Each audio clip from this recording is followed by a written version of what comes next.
आणि जम्मू काश्मीरमधल्या पहलगाममध्ये पर्यटकांवर जो दहशतवादी हल्ला झालाय त्या प्रकरणातली मोठी बातमी आहे। पहलगामच्या बेसरन खोऱ्यामध्ये बेछूट गोळीबार झालेला होता आणि यामध्ये एका पर्यटकाचा मृत्यू झालाय तर 27 पर्यटक आतापर्यंत जखमी झाल्याची माहिती मिळते। आतापर्यंत वेगवेगळी आकडेवारी समोर येत होती, मात्र एकूण 27 पर्यटक यामध्ये जखमी झाल्याची माहिती समोर येते। पहलगामचा बेसरन भाग हा तिथल्या नैसर्गिक सौंदर्यासाठी ओळखला जातो आणि या भागामध्ये त्यामुळे पर्यटकांची मोठी मांदियाळी असते आणि त्यामुळे 27 पर्यटकांचा मृत्यू झाल्याची भीती या प्रकरणामध्ये व्यक्त होतीये। केंद्रीय गृहमंत्री अमित शहा हे श्रीनगरच्या दिशेने रवाना झालेले आहेत आणि पहलगाममध्ये गोळीबार झालेल्या घटनास्थळी ते भेट सुद्धा देणार आहेत।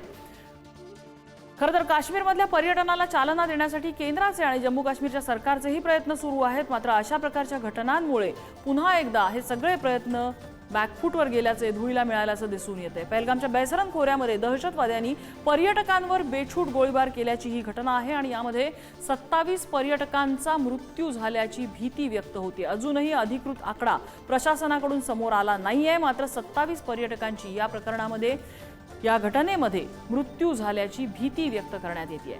बेसरन खोरं अतिशय सुंदर असं जम्मू काश्मीरमधलं ज्या भागामध्ये पर्यटकांची मोठी गर्दी असते आणि त्याच भागात दहशतवाद्यांकडनं हा गोळीबार करण्यात आलाय। चैतन्य गायकवाड आमचे प्रतिनिधी आपल्याला अपडेट देत आहेत।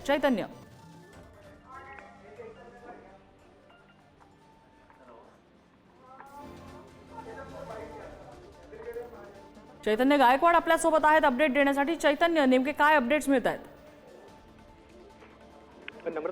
बघतोय की दुपारच्या सुमारास जम्मू काश्मीरमधील पहलगाम येथे दहशतवाद्यांनी पर्यटकांवर भ्याड असा हल्ला केला आहे आणि या हल्ल्यातील नुकतीच एक महत्त्वाची माहिती जी आहे ती समोर येते। या दहशतवादी हल्ल्यामध्ये जवळपास 27 पर्यटकांचा मृत्यू झाल्याची माहिती जी आहे ती समोर येते आणि खरं तर निश्चितच असे भ्याड असा हा हल्ला आपल्याला म्हणता येईल। आणि या घटनेनंतर केंद्र स्तरावर अनेक घडामोडी देखील घडताना आपल्याला पाहायला मिळत आहेत। केंद्रीय गृहमंत्री अमित शहा हे तातडीने श्रीनगरला रवाने झालेत आणि त्या ठिकाणी ते लष्कराचे जे अधिकारी आहे, सुरक्षा अधिकारी आहे, यांच्याशी संवाद साधतील, त्यांच्याशी बैठक घेऊन माहिती घेतील आणि त्याचबरोबर ते उद्या घटनास्थळी देखील जाणार आहेत।